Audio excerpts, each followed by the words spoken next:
New season of Two Loose Cannons, and we brought home a trophy for us. I'm Liam. Ross. So South Australia did Saka. the unthinkable. Dead and buried after round 3, or at least I had them dead and buried. I didn't. No, he had the faith. I didn't. That's why this show works. Yeah. And delivered a title, backs against the wall, sent in on a spicy pitch. Yep. Rainy conditions that first day. Against an attack led by Mr. 7 for 6, or 6-7, sorry. 6-7 himself. Yeah. Scott Boland. And come from behind with a beautiful Alex Carey trophy. Yeah. Sorry, trophy. The Sheffield Shield. Sheffield Shield. But they should rename it the Alex Carey Trophy, of course. Maybe after a few more performances like that, they might. Yeah. Look, he comes off a great test series. Probably could have won. Stark obviously wins the player of the series in the Ashes, but Kerry came close with Head, of course. But, I was shocked, and I must admit how quickly they wrapped it up this morning. That was just, in a blink of an eye, that we were all going to jump on and have a look, and then it was over. Yeah. And the fact that he didn't win the player of the final, player of the... Yeah, McAndrew. Yeah, McAndrew gets it. And what was my text to you? 100 is worth 1,000 or a million. 100 on that pitch was way better than what McAndrew takes 6 wickets. McAndrew was part of that big partnership. Of course he was, yeah. And then he understand that. It's 5 wickets, but then some of the catches Kerry took behind the stumps, what do they count? Yeah, that's it. So, look, and it doesn't matter, McAndrew or Kerry. I don't it's a team effort. And, exactly right. And the way Kerry spoke after the match, it's all about... I was quite surprised that, he prioritises playing South Australia above anything. And the way he spoke, it almost sounds like his career was based around not playing for Australia, but South Australia. And you know what? It's about acknowledging where you came from. Yeah. And that's what he did. But it's refreshing to hear, because you don't normally hear that. And one thing I heard from Ryan Harris was he came here to win titles, and it was secondary developing players for the Australian team, because he said that will happen in natural course. Yeah. Now, this is a team, I think I heard the stat, there's only two natural South Australian players in this team. All the rest of the top are basically foreign. Yeah, so that would be Lehman and Kerry. Yeah, that's right. Everybody else is from either New South Wales, Victoria. And look, I saw the calls on Facebook, I'm sure you've seen them, that it's not really a South Australian title because they're amalgamated with all these players coming in. But let's not forget, it's a McAndrew wasn't getting a game for That's right, he was. Most of these guys were getting games where they were. Yeah. So they've taken a team of rejects. Well, again, I use that very carefully, but that's how they're rejects. Just guys who weren't getting a chance. Look, with the Australian teams, you go back all the way through the 90s, 2000s, teens in the 2000s. There were so many players who could have played for Australia who didn't, because that team was stacked. And that goes for New South Wales, and that goes for Victoria, and some of the Queensland teams, they had some stacked Queensland teams. So these guys have got to go somewhere. And the lesser likes like ourselves and probably Tasmania benefited from it. Yeah, of course. Now, we went nowhere. And with all due respect to Dizzy, I don't want to bag Dizzy. But we were still doing the same old things. And Ryan Harris comes in and just bang. And he gives a lot of credit to Dizzy. Yeah. For bringing that team together. But I don't see Dizzy going back to back, do you? In all honesty, no. And this is a positive, so we shouldn't go negative on it. Yeah. But I just think this has a lot more to do than Ryan Harris than Andy, or than he gives himself. Well, it does, because I don't know what you're seeing from your perspective, but I see a team that's free. That's right. Yeah. And again, we laugh about it on this show a lot. Yep. But the beers, that's it. Prioritize above training sometimes. Yep. If you're not in the room to train, well, let's not bother. That absolute culture. And that's what he's built there. And that's not going to work for everybody. But these guys are professionals. They know what to do. They know how to bat. They know how to bowl. And you just needed to tweak it. And that was the thing, that sometimes you can just bury these players in just too much information, too much training. Just, if you're not enjoying the game, you're going nowhere. And that's the sort of sense I was getting from like some of those Saka teams. The Redbacks didn't go back to when the Redbacks was, they weren't enjoying it. At stages, doesn't matter what sport you played growing up, there's times where you haven't performed because you haven't been enjoying absolutely. your team, your environment, or just the pressure. I can think of some teams I played in where we just argue on the field or on the court. And then it affects your results. Yeah, it does. And absolutely. And you hated it. You hated your teammates, and it was no good. It was toxic. Yeah. You know, but you were a team and you were thrown together and you had to do the best you could, but it did. And you're spot on. Yeah. So I know for a fact that it happened to me. I mean, I had times where I couldn't score more than 4 runs because I just didn't feel. That's right. Yeah. I didn't enjoy it. I wasn't enjoying it. You're rocking up to just. Yeah.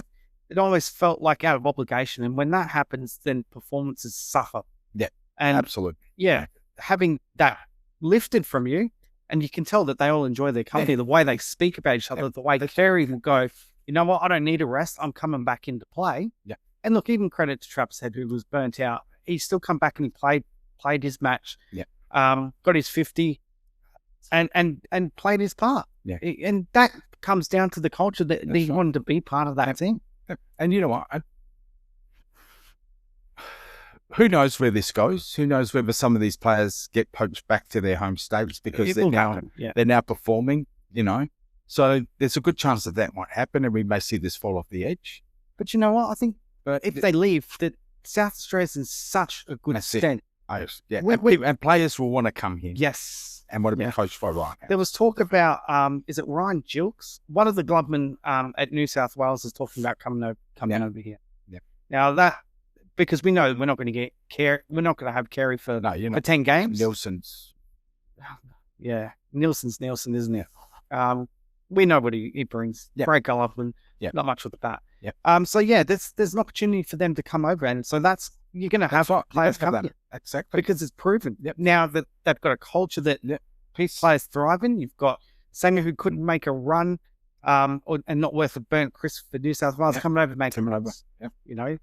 So it's tempting. Players see the success. They see what it does from a team perspective, but from an individual perspective. So they'll have players come in that aren't worth a burnt crisp at this point in time for their stay. But it'll come over and perform. And it's like you said, it's about the culture. They're not coming here to a toxic environment or to a cellar dweller where they're just going to be paid to play a bit of cricket. In AFL terms, because I think that's where a lot of people follow us come from.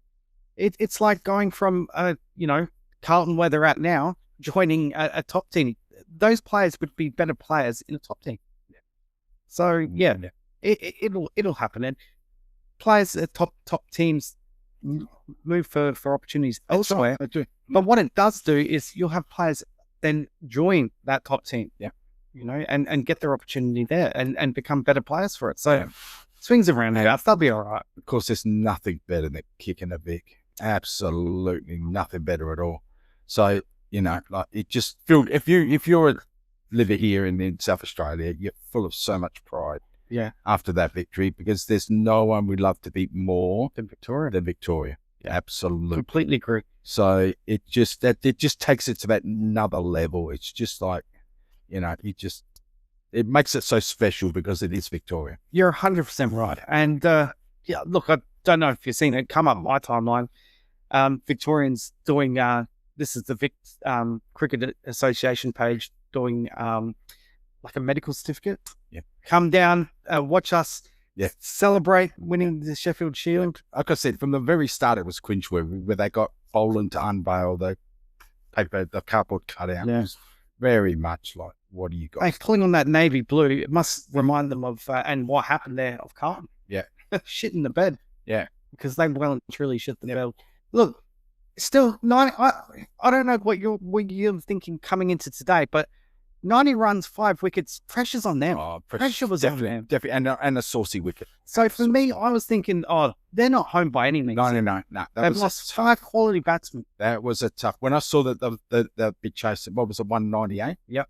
I was happy with that total. Yeah. I really was. Yep. I thought that's going to be a tough chase down there. But for me, the perspective from outside, and I was quite surprised at like Cricket Australia and the way they're posting about how they were losing quick wickets and it's a bit of a surprise. No, anybody that's played any amount of cricket knows that's no surprise. No. Runs on the board in a final, it doesn't matter how little, how few, they're still tough to get. Yeah. It's almost worth 2 runs. You're chasing an extra 2 runs on top of that. So you think of that 190 becomes almost 380 in the minds of the batsman because it's so far away. Absolutely. And I just want to, I said something last week about a draw would get, obviously Victoria home. It's not, of course, it's now 100 overs and first innings. Yeah. So I thought there's a point system. Yeah. So thank you, Gordon, for bringing that up. I appreciate you correcting me. Thank you, Gordon. Yeah. And thankfully it didn't come to that. It didn't come to the first innings and who batted and how much they made. Yeah. And the rain. Because I think I also said if it rains, this is 4-day game. Yeah. No. And we were also thinking Junction Oval, they're going to roll flat wicket. Yeah, so flat wicket, just give us a landing strip that nothing happens. That's where I'll give the Vicks some kudos. They did absolutely produce a sporting wicket. Yeah, absolutely. They could have gone just flat and 600, do nothing. Yeah. But they didn't. No. So, I agree with you. Full credit. So, going to roll out the start of the week early. So we can put an underline underneath this. Double reason to celebrate. It's 50 years since the last time South Australia has had both the Claxton Shield and Sheffield Shield sitting alongside each other here in this state. That's good, sir. So I know you said before coming on air, we're Championship City here. We are. Yep, we are. We just need the 36ers now. Yep, 36 to do their thing, which we'll get to after. And of course, we all know the Power's going to win this year's AFL Grand Finals. women. Sorry, Power women. Well, they're actually a pretty good show. But do you want to start with yours this week? Because I'll tell you what. Look, from a Crows perspective, that's a win for us. That's a debacle. Well, it's funny you say that because Thursday night that was a win for us. Watching what happened. So I think we both have similar thoughts on our teams losing and how we saw the opposition and the Crows losing. I know you've got that written down. To start the week off, when they put out the teams, I was shocked that Wines wasn't in that team. With a team that had lost Rosie, Marshall, Bergman, all that experience, they were crying for someone who had leadership to come into that side. And they decided to go with someone who's never, a debutant, a 9-gamer, and Lockie Jones, who they dropped because he was useless the week before. Yeah. So, against North Melbourne, not the week before. So, look, I just think the selection of his team is all wrong. You can blood kids later in the year when the year's over, right? This is your chance to build momentum, to get the plan in, to do something. Ollie Wines would have been a better choice in that midfield than the way they went. Yeah. That was first. After quarter time, when West Coast came in, I could see they had gone to another level and we just were like plodding along. Absolutely plodding along. Like, it was just not the North, but they admitted after the North Melbourne game, they thought it was just going to happen. It wasn't going to happen. You need to put in effort. And this just shocks me about a car team because I said to you, when you had doubts about him coaching, he will be uncompromising. He won't take anybody's crap. He'll expect maximum effort, tough effort. There was none of that. There was none of that after. Maybe in that last 7 minutes of the final quarter, there might have been. But there was none of that between quarter time and that last few minutes of the fourth quarter. None of that at all. It was rubbish. They were trying to kick across their body into the middle where it was congested. West Coast were picking it up. Burgoyne 6 turnovers. They won't show up as turnovers because they were all contested possessions to West Coast. But 2 goals, 2 between first and second quarter, he gave away. 2 goals, 2 by kicking across his body or trying to pinpoint players in congestion when he had runners to his left running down the western side wing. Radigali did the same thing. Try to center the ball coming out of defence. He had 3 guys down the eastern side wing. No one near him. No one near him for 35 metres. Absolute clear air down the eastern side wing. And he decided to center it. Another goal to West Coast, by the way. 3 goals, 2 were done because marks being dropped like it was a wet day. It was just disgraceful. That skill level was terrible. One of the points I was thinking about was, if we kick cleaner, but West Coast weren't as good. They were the same. Their shots at goal were just as bad as ours. Their field kicking wasn't great either. Their desperation was the one thing that I could say separated both teams. And that's not something I expected from a Josh Carr team. I expect them to be desperate and hard and just as much at it, which tells me there's a lot of players in this current team that are still under the Ken mate. who haven't switched on to the new car way. Now, Lockie Jones needs to go. He does. I like that new car one. New car way. The car smell. All right. And Burn Jones has to go. Like, these two guys are just plodding along. We've played 3 of the last, the bottom 4 from last year. You can talk about improvement. That's fine. I don't mind you saying North Melbourne improved. I don't mind if you tell me West Coast improved. But these guys are rocking up, still thinking that these are the teams from last year and we're just going to roll them. Yeah. All right. You have to start killing, and that's where you needed to clean this team out. Not with Ollie Wines, but with Burn Jones and with Lockie Jones down the other end. So the mindset issue, because you talk about Carr bringing that hard, ruthless mindset. It's supposed to be. Yeah. What, like, if someone has come out and said, "Oh, we just expected it to happen," why are they still playing in that thing?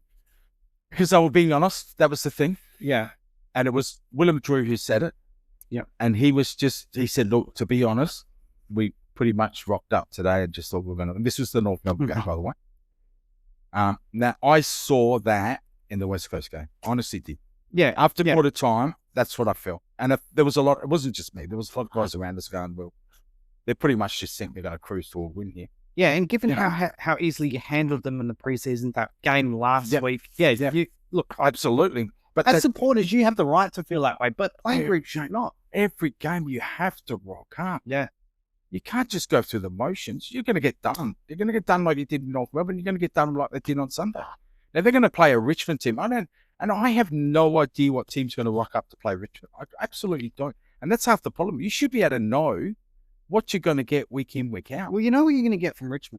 They're going to come. That's right. They're going to come and they're going to see what West Coast did, and they're just going to go, if we give this maximum effort, we're a chance here. Is that the MCG? It is. Have you guys gone at the MCG? We haven't been. Well, most of the time we play the MCG, it's always Collingwood. It's always we don't really many easy games. It doesn't. We don't really play anybody else at the MCG. I can't remember the last time we played Richmond there. I might be wrong. It might have been last year, but I think we had only the one game. No, it could have been last year because we only had the one game at the MCG, and that was Collingwood. Yeah. So look. No, we don't often get there. And in itself, it's going to be a tough trip because, a young group going to MCG for the first time. Yeah. It can be overwhelming. Yep.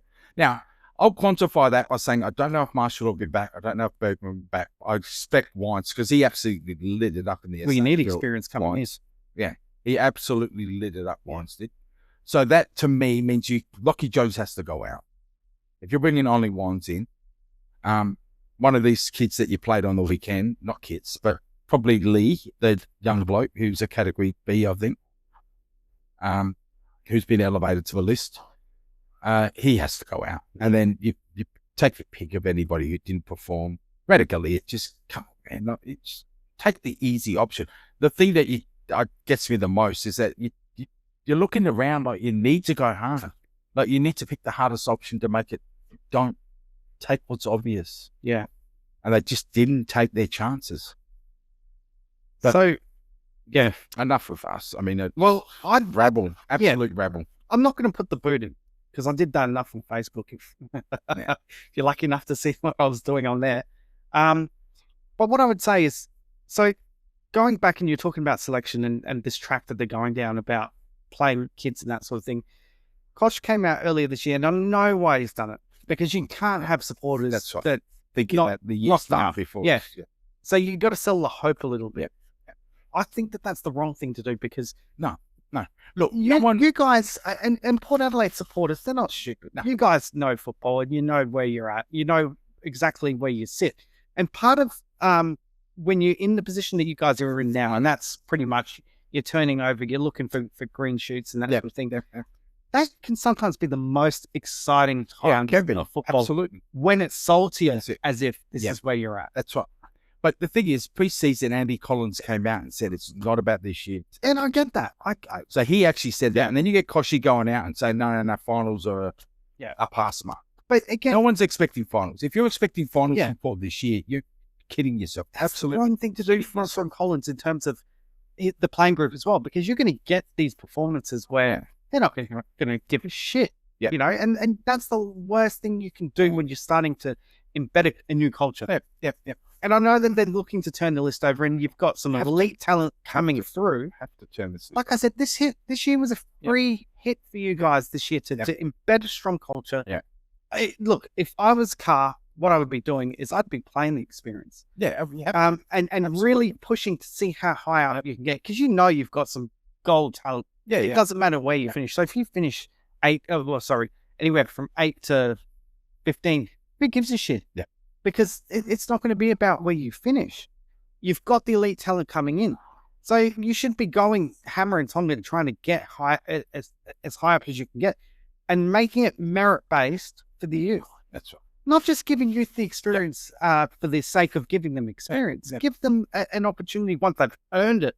Setting that new Port Adelaide, well, it's not really new, but you're going back to when Port Adelaide was successful, and then it's embedding that culture of winning. Yeah.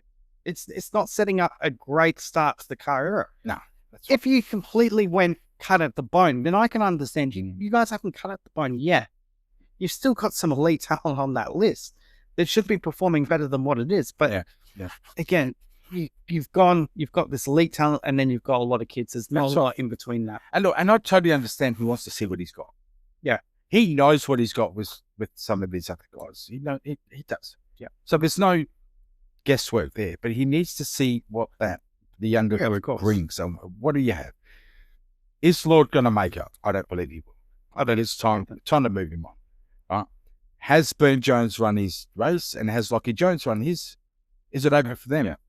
You know, part of embedding this ruthless culture is making those ruthless. That's right, and you got to, but you can't be continuing along the line of having these guys out there if they're not helping you. No. Like I said, 3 of last year's bottom 4. We played 3 of the last year's bottom 4, right? And they're 1 and 2 with the other team who was bottom 4 last year next week. Yeah. Right. So now we had ticks. I don't know about you, but we always do preseason. We always look at what we got. Yeah, we did know that. I mean, you win. I did it. I thought we were going to go 10 and 13 out of the 23. I did you guys. I had you at something like, I think I had you between 12 and 14 wins. Yeah. Right. I had these 4 games as all ticks. Yeah. We've had it down. And then the St Kilda one I had as a tick, which is gather round, because St Kilda don't travel. They don't. So, but given the confidence, at the way we're going, mate, we could very well be up that 1 and 4 going into round 6. And then you've got guys have some rotten matchups. We've got some shockers after that. Freo, Geelong, Showdown, Collingwood. It's just, and then that for about a 6-game run, it's all top 8 from last year. It's just terrible. I think, and maybe Carlton in between in that 6 games. Yeah. I think Carlton was the only one I saw that was a maybe out of the next, from round 6 onwards, was maybe a win there. But that was it. I mean, and it's going to get worse before it gets better. Absolutely. So let me play a crappy AFL journalist here. The ones that ask the stupid questions that they know the answers to, because I know the answer to this question, but I reckon some of our viewers might go, well, I want to ask Ross that. Again, we speak a lot off camera. We message each other, so I know what the answer is going to be. But Ken versus Carr, do you think you're going to head in the right direction? Does Carr survive at the rate things are going to go? I think he does, because he gets a pass for this year, next year. Because at least for 2 years he gets. Look, for me, longer term, you're going to blood some elite talent, but it's going to take time. It is going to take time. And the other thing is, are your fans going to be patient enough? Because I know you will be. Having your fans, you got no choice. But you got to remember, this is a cup that these are supporters that live from 08 to 12 in those, and we. But you've also got the old Port Adelaide culture. Yeah, they were the same ones that were there. They were the same ones that were there during that 8 to 12 before Ken came. Yeah, where we were getting spanked by 150. Because even the times where we talk about the wooden spoon that the Crows received in 2020, well earned one, by the way. But it's that thing of, and I'll argue to the cows come home, that is a blessing in disguise that we got the spoon. We got access to Riley Gifford. That's right. But we don't get that if we don't get the spoon. But if you pick the right player, right? If you go back to the early, 2000s when Melbourne wooden spooners, Yeah, whatever yeah. it was, and some of those. But see, and this is and where they people, still didn't go anywhere. So this is where people, and that's an interesting conversation because it's development. that's where the priority pick. I feel impedes. I hate the priority pick. I was against it last year, and the concessions that West Coast got because it goes well. Melbourne at that time goes well. We've got 2 hits. We can throw out a speculative pick. Yeah. So we had who was it? Trengove, and who was the other one that came in? Trengove and what's his name? Scully, wasn't it? Yeah. Those are speculative picks. Those guys were small guys. Well, to go Jack Watts over Nat Nui, one. But after seeing Jack Watts in your team, I think you got the best out of Jack Watts. Oh, yeah, we did. You just it was because the pressure was off. The timing of his career and the injuries that he got killed him because he was playing. He was starting to become a decent piece. Good footy, and it was at the pressure that was on Jack Watts at that point in time, killed his career. Yeah, and killed Trengove's career. Killed a lot of Melbourne players. Trengove, I'm not sure he was going to be the player that they drafted him. Probably, maybe not. But who knows? Could have been a useful piece, but not. Who knows how he would have played in another team because he never gets the opportunity, does he? No. Whereas Scully goes to GWS? Yeah. And actually does quite well there. Mm-hmm. So, it's that system just didn't work back then for whatever reason. But this is the thing. But you're right. Yeah. If you pick the right player. Yeah. I mean, what would Melbourne's future have been had they gone and Nick Nat instead of Jack Watts? True. I mean, there's all these sliding door moments, You could say, well, what about the Hawks and Hodge? Yeah, that's true. They choose someone different other than Hodge. Other than Hodge, Mitchell, all these guys, Look, it is. It's like... So, look, I think South Australians, and I think now that the Crows have finally gone through their first proper rebuild, have to accept the only way you're going to compete in this competition in this day and age is you have to bottom out. You're almost, you're right. Yeah. You have to be really good at picking up free agents. And I think... And only the big teams pick up free agents. But you can get with that once you can start to get that elite talent. And I don't want to keep using the Crows as an example because you've got your Crows colored glasses on, but the way that the Crows have gone through the rebuild has been the proper. You invest heavily. I understand that, but that's... Yeah, and you start to build them up, and then the free agents will come once they start to see the green shoots. Let me ask you this question. In 5 years, you've gone nowhere, you've won a couple of finals, there's no... Like, say, the Port model. You win a couple of finals, you make some prelims, you don't make a grand final, you don't win a premiership. Is it still the greatest rebuild you've ever seen? So you're saying the Crows, if they go on that same Port track? Yeah. Let's just say you make a grand final, but you lose it. Let's even that. Look, absolutely. But also, what's the circumstances looking like? Look, because I still don't know if we're going to be as good enough to compete with Gold Coast. And so look, that's the thing. Yeah. So what's everybody else doing? Well, how is everybody else improving? Exactly. I made this point a few years ago. At the time when you guys were up against Richmond, I still don't think Richmond are... Everyone's going to go, well, they've won how many flags? Well, but when you look through the tests of time, are they going to stack up as a genuinely brilliant team? Do they stack up against your 04 team? Do they stack up against the Brisbane Lions of that era? For me, the Brisbane Lions are the team of this century so far. But your 04 team also deserves to get credit for taking a flag off of them and being up that mark. Look, that's not an easy era. Yeah, I agree with you. That's true. But they should have done more. They should have. They had the better team in 03. Yeah. And if you speak to any of the Port players, they'll tell you 03 was a better team than 04. Yeah. And they should have done something in 05 and they fizzled out. Because I guess that long burn just killed them or whatever. The relief of just actually getting one. There was no hunger to continue on. Yeah. So, and I do understand that from whatever it was, 2001 all the way to 2004 was just a hard slog. We took obviously the supporters took a lot of crap because of the choking tag and all that sort of crap. Circumstances killed us. We lost our best midfielder was Roger James, and we lost every single one. The only time he did play was in 04. And it showed, and he kept us in that game against St Kilda. He did. For him, if it wasn't for him, mate, we lose that St Kilda game and we're not playing. Well, I think that's been acknowledged. That has been acknowledged so much. So that stands up again. That dirty flog, Bickley, smashing Wakeland in the jaw and destroying that season. Absolute filthy. Bixley pocket.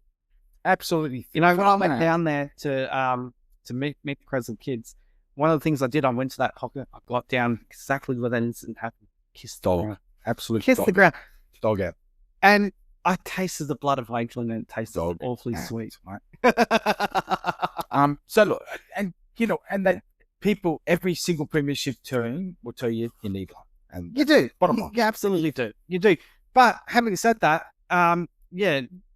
the way to rebuild, and this is where I was going with it, is to cut thin. Now, I don't know how your rebuild's going to go, simply because of the elite talent coming through on, you've got a different set of circumstances. So I don't know. And, you know, you are building towards that because it started last year with how you handled trade week and draft. Time will tell. That's right. And you'll get those results coming. That's it. And as we start to see this, like you said, elite talent coming through, you'll start to see some of those, I don't know, what do you call them? The ones who are sitting, 20 to 25 on your list, slowly being pushed out. Yeah. And then, because I've always said to you, I look at the bench. I say, I know whether we're going to win or lose a game by looking at the bench. And if that bench is decent, I think we're in. If I can see that bench and I think, oh man, that's a weak bench, I know we're going to struggle. I really do. Yeah. Because it tells me everything. It tells you your depth. It tells you how good your team is. If you've got guns sitting on your bench, then you should be able to win most of your games. But yeah, I agree wholeheartedly. Let's get to your game anyway. That's enough about how it happened an eternity ago. We're almost a week later, and it's criminal. What was the first thing? What was the first thing I texted you after you lost that game? First thing was Keys, supporter, karma. You deserved it. Oh, because the footy gods are. I actually put the footy gods are undefeated, mate. Well, first thing I said. Hang on a second. Before you go there, we were getting shafted against. Now, I wasn't going to talk about umpires, but you've just brought up the umpires screwed us against the Bulldogs. They did. We covered that. We said that umpires. Did we? Because I hope we did. I said that. I thought they helped. I did. I said they helped. But we paid. Okay, so we paid our karma last. No, not when Keys does that with the supporting. Oh, look. No. Footy gods are watching. At the end of the day, Ben Keys made a calculated decision and went, you know what? We get shafted enough. Who gives a shit? We get shafted. That's right. And what happened? Got shafted. Following week. But is it the reason the Crows lost? No, it's not the reason they lost. But it doesn't help, though. It doesn't help. Look, I don't know. We should acknowledge that it does not help. And you talk about the free kick count, and it was lopsided. It was. Those Geelong free kicks are there. I go back through that. Oh yeah, 23. But we talk about and look, I can run through enormous amount of free kicks that weren't there for the Crows. You know, there was a few high tackles that get let off. Sling tackle that goes Geelong's way that gets paid, goes down, and that goes to be a goal.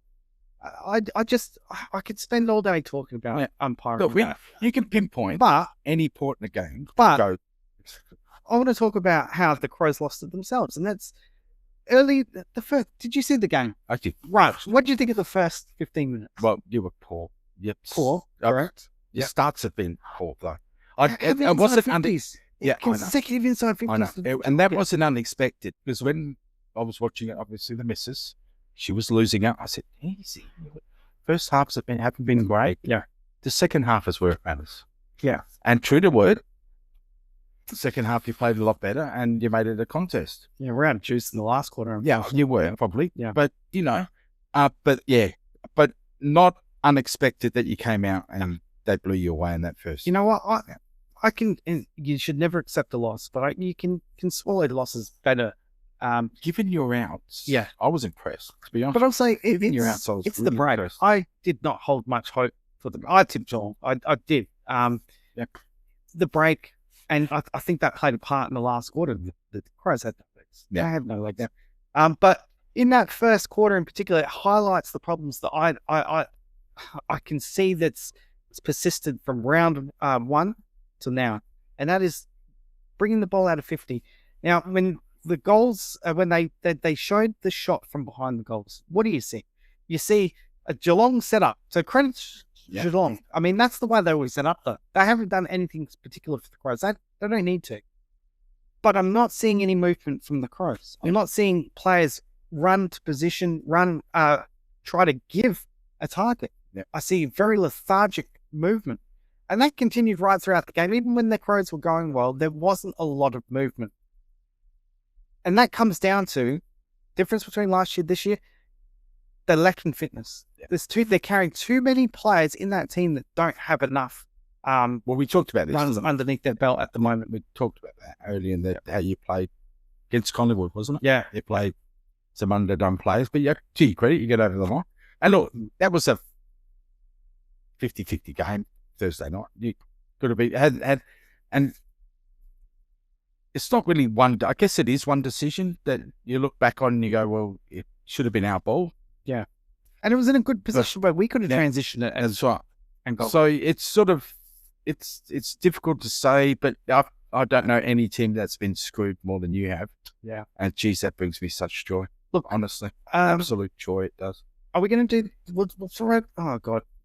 I'm trying to look at the rundown. We're doing that meme thing? Meme court. All right. So there was a meme flying around and it was, no, it wasn't. It was in the appetizer. And it was, I think it was Matthew Nix and Dawson standing next to a trophy cabinet. So you've got the Crows trophies and then underneath. I saw that. So maybe we'll throw that in as it's meme court, and that's all the apologies underneath. Yeah. It's a running joke now. Yeah. But again, when you're controlled by the AFL, you know, if this happens to Collingwood, they can take them to court. They can threaten to take them to court. Yeah. But when you're controlled by the AFL, and it's going to stay until I think 28 or 29, when they hand over the license back to the actual club, it's going to continue. Yep. You know, what threat have we got up our sleeve? So all the supporters were out there going, oh, you know, we need to talk about it. You know, Matthew Nix is talking. No, you don't want the coach coming out talking about it. Supporters, yes. Roll on the 5AA. I don't know if he probably has talked about it. They're on now. I sent you a few takes from after the game on 5AA. So. Yeah, look, by all means, they can talk about it, but you don't want players, you don't want coaches talking about it, because then it becomes a mindset issue. I understand what you're saying, but the Clarkos, like they were at the Ross line, Hardwick, these guys come out and call it what it is, straight up. Yeah, I know, but call it what it is. Look at old mate Ross Line when he comes out and speaks. How good is St Kilda's gone? They're not. And how good have that Gold Coast gone? But traditionally, Hardwick and Clarko were doing it when they had premiership teams. Oh, God. You know, Lee Matthews used to do it. Malthouse did it. So it goes back a long time. Behind the scenes, I'm sure Adam Kelley, the football director for the Crows, is going to the AFL and going, okay, that's great that you've apologised, but this is time number 5. How many more do we have to suffer? Well, look, and the thing that got me the most was, I don't know who the kid was for you guys who stood the mark. If that had been me, Zach Taylor, I would have rushed at that ball, because that's my ball. But did you see Atkins? Atkins knew. Kicks it out. That's right. But he grabbed the ball and he didn't allow them time to review it. That's right. He should have did something to say to the umpire, no, it was off him, it was off him. Because they were even quickly chatting about it, and then the Geelong player picked it up, and the Crows player didn't remonstrate, so yeah, yours. Yeah. So look, at the end of the day, mate, you've got to be on field, you've got to be switched on too. So yeah, there's only one more thing I want to say about this game, and that's Josh Richelli. Josh Richelli. Now, you guys love him down at Bogut. He done. The ducker. We call him Did Duck. you see the egg on his eye? Yeah, I did see. Oh God, look. He found himself in the midfield. Yeah. Previous weeks, I thought very fumbly underneath the knees. But it could. Look, it's not easy. He hears footsteps of Josh. No, he does, mate. No, there were three times they showed him. No, look, 31 touches, but it was the score involvements when he finds. He did. He had a great game. We find at the Crows, we've been struggling for midfielders. We found one. Yeah. There we go. Anyway, they shut Rankin down, so it certainly did need. Oh, it doesn't take much to shut an underdone player down. But anyway, let's draw a line under that. Let's go. We're starting this week. We should have done it the first couple of weeks. We've only decided to do it. 2 loose cannons, Crows, and Port Player of the Year. So you're going to cover Port because you can watch every Port game. Yeah, I can't. Yeah. and work and whatnot. and I will watch it Yeah. before it's game because I Yeah. sit there So you playing can, and lose. you can Yep. critique my 3-2-1, and I'll do my Yep, best to that's critique right. yours. So So look, you got let's- round one. well, we played first, so let's Yep. let's roll out the pro. So round one, I went. I don't think anyone liked it. There's 3 to Malero. I went 2 to McAndrew. Yep. And I went 1 to Alex Neil-Bullen. No, sorry. It was a toss-up between Alex Neil-Bullen and Thilthorpe. I went 1 for Thilthorpe. 1 for 2. So round 2, Butts 3, Berry 2, and Worrell 1. Okay. And round 3, I've gone Rochelle 3, 2 to Worrell, and 1 to, I can't read my handwriting. I think that is, I don't even know. I can't read it either. You know, I was so careful writing that too. You know, let's just go 1 to, and it's probably going to hurt someone. I'll go 1 to McAndrew because I thought he was all right. 17 disposals and just chopping right. Yep. There you go. Cool. And the reason, so we spoke about Rochelle. Yeah. Okay, reasons so for reasons. So Worrell, 27 disposals down back. He's been getting numbers across the first 2 weeks, and I gave him 1 last week, but I thought it was his impact for possessions. Again, great meters game player. Keeps his guy down to barely anything, and he spent time. And look, I could have even given 1 to Michael Allen because he did a good job on Cameron. He was playing on Cameron. And that's a guy he's given away a few centimeters on Cameron, but he did a good job. But Worrell also spent time on him. But it was just Worrell reading the play, did what he did last year. Should have been All Australian, will be All Australian this year. Nah. That's why I've gone to. And yeah, McAndrew 17 disposals, continuing his good form. Cool. Yeah. Round 1 for me was, look, it was hard to pick because that was a terrible game against North Melbourne. So I just went with what I saw in the first half, basically, and I thought that Butters, Rosie, and Georgiades. So I went 3 Butters, 2 to Rosie, 1 to Georgiades. Round 2, Horn Francis I thought was huge. Butters was huge, and Aaliyah, he took I think it was something like 8 intercept marks in that game, but that was against Essendon, so we all know how well they're going. Mm-hmm. And then over the weekend, I thought Whitlock was really good for a young bloke. He stood up, took some big grabs. Just improve that kicking, he'll be an awesome player, and he will. Butters tried his guts out. He could not have done it. He was spent, and you could see he was physically spent after that game against Essendon being at like a 32 degree day, and he ran all day. But he tried his guts out, and Farrell was clean, absolutely clean. He was one of the few players who I was screaming for the ball to be in his hands because he was him and Lukosius, and it was a toss-up between him and Lukosius. Lukosius, for me, just dropped too many marks up forward to get the 1 vote, but Farrell was clean. He delivered the ball really well, and so that's why he gets the 1. Yeah, hard to argue. So do we want to do actually, no, while we're speaking about ours, so I'll throw up a leaderboard each week. I'm not going to throw up a leaderboard this week. We've got 3, and basically looking at yours, Butters would be leading. Butters definitely leading. And for mine, I think it's... Maybe McAndrew? No, it wouldn't be because McAndrew's got 3. Yeah. Oh, it's and 1, 4. Yeah. Yeah. No, it's got 3 and 1. Yeah, 3 and 1. So it's 4. Yeah, so look, it's about a 5-way tie. Well, you got Worrell who's got... Yeah, well, he's got 3. Yeah. But you guys, please drop us a comment. Yeah. Tell us what you think. But also, if you want to throw it down in your 3, 2, 1, what we can do is we can do a group consensus. Yeah. So if you want to, please, again, we encourage all feedback, and not just on the 3, 2, 1s of the Loose Cannons fans base. If you've got a question, if you want us to flesh something out, drop us a comment. You guys were good at doing it last year. We haven't heard from Massive Richard. Well, please, I was just going to say, Richard. Massive Richard, if Wherever you are, drop us a line, message or email. Yeah. We don't mind. You've got the email address, and you've got where the messenger is. Yeah, because you guys have fallen away over the summer. Yeah. Obviously, you don't watch your summer sports. Yeah. Fair enough. But you love your AFL. Drop us a line, please. Talk to us, Massive. You guys are as much part of the show. You guys are much part of this lunchroom chatter, the water room water cooler chat. Water cooler That's chat. what we are. So please Yeah. jump on board. Let me ask you, are you shocked that either Brad Scott or Michael Voss haven't lost their job after the weekend? Yeah, well, I am. But you're supposed to lead us in because that's the next big segment. Next big segment. Your favourite segment of the week, the sack race. Sack race. And it's down to, they went from a 3-horse race to a 2-horse race. Mate, you're lucky I didn't sack tap you for leaving that out.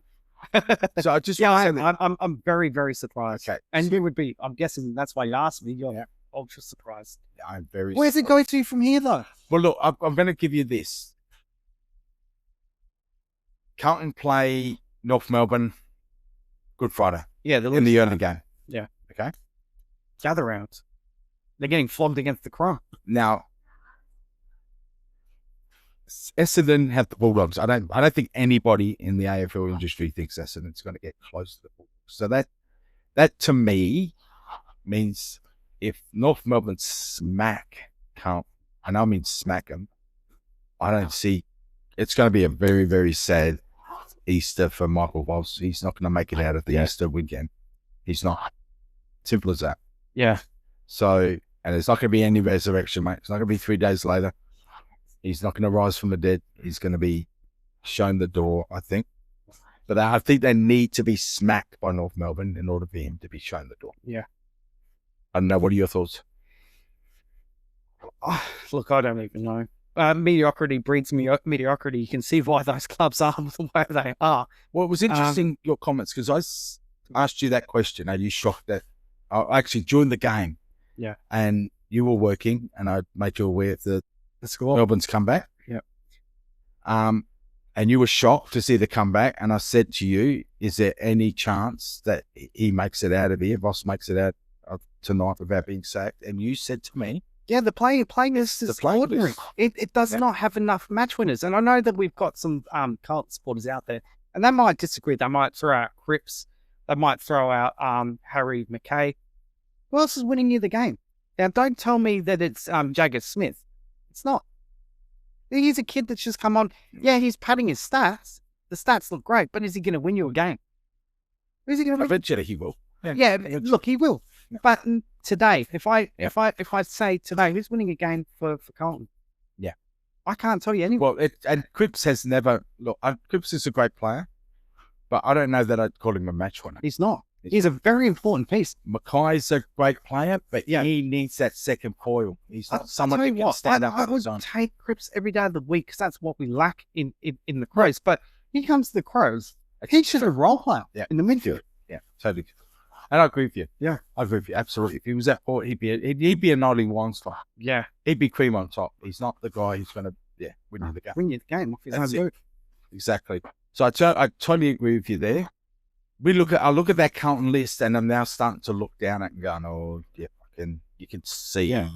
Do you know what we talk about? And I've been quite big because your predicament at Port. I've been highly critical of your list management. List management does not get enough focus in the AFL industry as far as I'm concerned. It's all sack the coach this, sack the coach that. Okay, the coach is only a small part of what the club's doing. Yeah. It can only do what the list it's got is there. Now, if your club gives a lot of say to the head coach about what they want, then sack the coach if it's not right. It's very interesting you say that because there was a debate on SEN today where the list managers are saying, none of these players we got you are duds. It's your development of them that's costing you. Yeah, there's that. Not us picking them. Yeah. So it's very interesting that, because they were saying, when is the list manager going to be held to account? And the comeback was, it's a development. It's not, because these guys aren't duds. Yeah, so they're all elite. And I understand that. And what I say to that is, okay, take one of those Carlton guys out, or let's say, Elijah Hollins, he was delisted. Now, he was a top pick for Gold Coast, goes to Carlton. Look, I know he's got some off-field issues. Why did no one want to take a free shot at take him as an SSP? Yeah, because they couldn't see. Or rookie listing. Yeah. I genuinely don't think you could take any of those guys out of Carlton and develop them elsewhere and they'd be superstars. What I know about superstars, but I could see them be better. I don't know about superstars, but except for maybe as just Jagger Smith. He will, and look, he'll get there. You watch in time, he will get there. Yeah, because the ability's there. And if he hangs around, of course. Yeah, I think he will. In 3 to 5 years, someone might come calling. And they could, but Carlton will throw big money. You can throw big money at him, but does he want to hang around to a club that might not You're going in. Well, I wasn't going to talk about it because it's not on the agenda, but, the next 9 Friday nights are Carlton, Richmond, and, sorry, not Friday nights, Thursday and Friday nights are Carlton, Richmond, and Essendon. Why would you go on a swim when you're getting prime time handed to it? That's true. But you play the game to win, don't you? You don't play the game to get prime time slots and playing. Some But I mean, people it can want to play turn around quickly for those clubs because of and this is the comp. The comp is bullshit because it's a selling point for those clubs. Come to us, our supporter base, and you get prime time. And it doesn't necessarily have to be the big clubs like we used to see with the Collingwoods and the Brisbane. It is Brisbane and Geelong have seemed to, and you guys have seemed to be the top 3 teams who've got the pick of the But you know what? You're starting to now see the Bulldogs come through, and you're starting to see a few of these lesser lights come through. Like players are now going to St Kilda, whether that was the money or whether that was they saw a future there. But then they pick up some big names. Now, they haven't gelled. That doesn't mean that eventually they'll go. No. So yeah, and I'm just going to rewind just a tiny touch because I want to have a shot here at the AFL. Now, NBL is doing a brilliant job this final series. Now, they got their dream matchup. Maybe it was contrived. Maybe it's not. But Sydney, Adelaide, how's it drawing? It's drawing pretty bloody well, don't you say? I think the spice is helping. Oh, the spice is helping. Yeah. But kudos Bank Arena. First time it's sold out this year. 18,000 fans. Yeah. I think if it was let's say a Sydney Southeast Melbourne game, you're talking maybe 12. Yeah. 12 to 15. Still a great crowd for an NBL match. Yeah, absolutely. But you can't tell me that Adelaide because one of the things is Adelaide teams don't draw. Well, in the NBL they do. Yeah. The ratings never better. And personal spice is involved. Yeah, yes. Absolutely. Absolutely. And it does help because everyone loves a good rivalry. How those rivalries develop if you don't allow them a chance. That's right. Absolutely. Yes. Spot on. Because when the spotlight shines greatest, that's when you have the best rivalries come alive. Yeah. The pressure of a final series has really, Kendrick getting in the face of Bryce Cotton telling him, mate, you got to win 3 games. You just won 1. And then the owners going at it. Yeah. And fat we'll get to that. We'll get to that. Yeah. Actually, let's move on. Let's get rid of this. Fake tough for the week because, this fake is tough for the week. Here you go. Well, look, I'll let you roll out yours because you've rolled out. I've only got 1.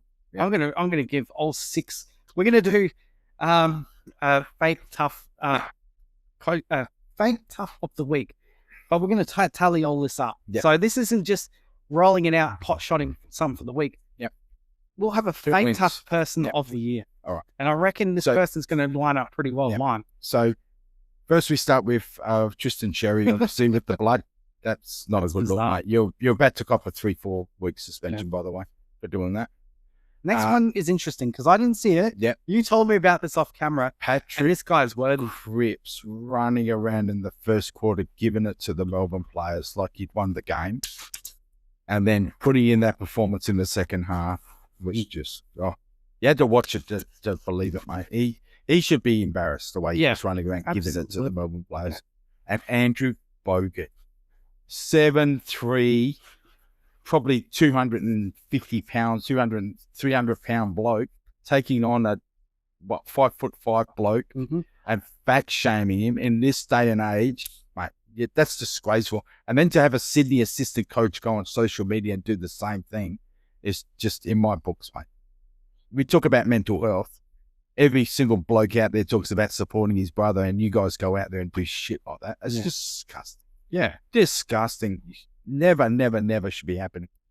You're adults, for God's sake. You're not kids. So my fake tough of the week is Andrew Bogut, because he knows, as the owner of the Sydney Kings, NBL's not going to do jack shit to sanction him.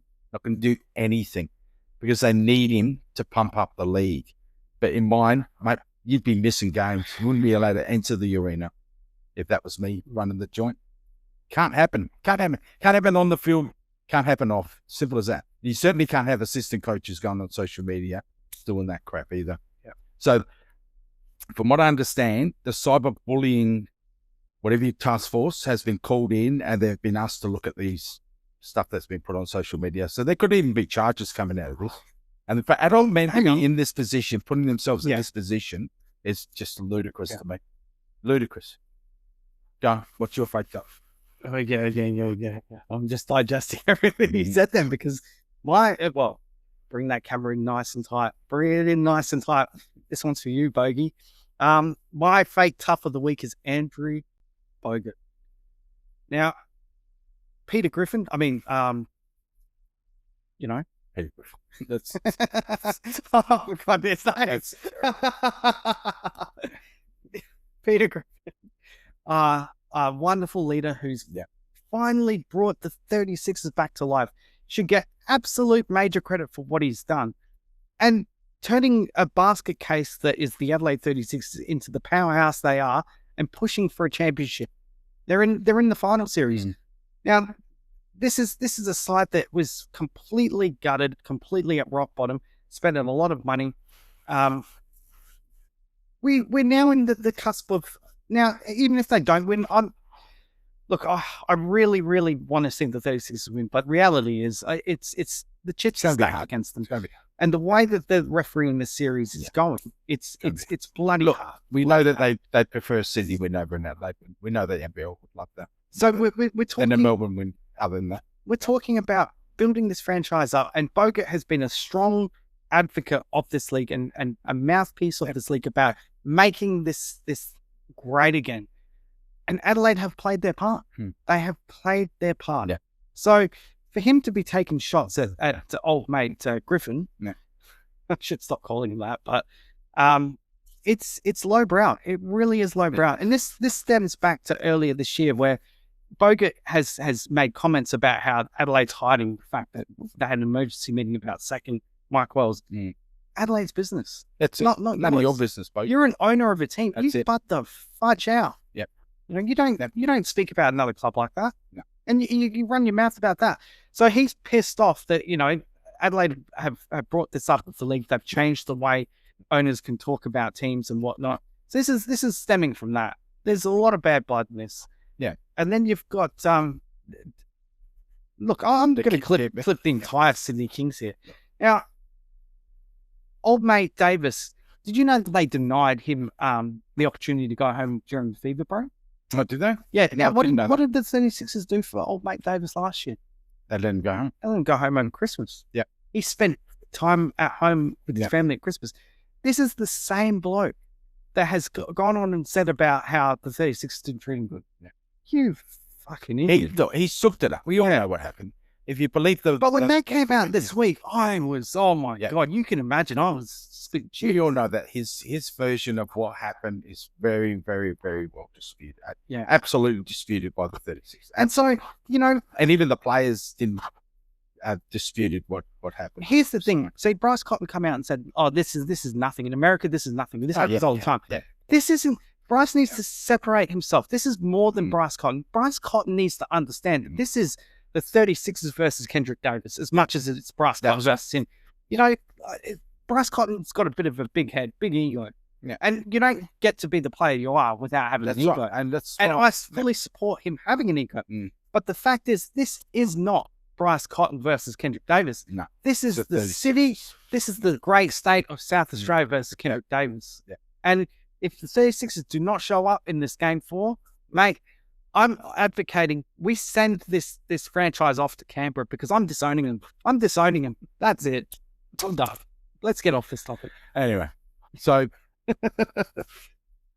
let's move on to what were your thoughts? Did you watch any of the World Cup qualifier, Australia versus Cameroon? No, I didn't. Not. Here we are, a sports podcast. No, I don't watch this. I don't watch that. But I knew it's the way it was going to play out. It didn't reach any great heights, to be honest. And was that on the same time as there was something happening at that time? Yeah, there was a lot happening around it. Yeah. So, that was low on my priorities. Yeah. A friendly that I knew there was going to be a drab. Yeah, played out that way. Yeah, and you're right. Absolutely played out that way. But they get the 1-0 win. I don't know whether they, I didn't learn anything from it. That's the thing. No, it was just a game of round ball football that they kicked the ball up and down the field, and there was nothing that I saw that I'm thinking, wow, we're going to elevate ourselves in the World Cup here on the back of this. Yeah, at all. So yeah, you're right, Trav. All right, let's move on. So, that's pretty much that covered off. We've got 2 new segments. One is going to be hot takes or cooked takes. So we're not going to have any cooked takes because we didn't have any hot takes from last week. Yep. But we will do this every week and tally it up, and loser has to do something gross. So I've got a sour pickle in my cupboard. Okay. One of those large ones. Yep. Whoever has the shittest cooked take has to consume that live on air. All right. So punishment. So mine are Adelaide 36ers win game 4. Yeah.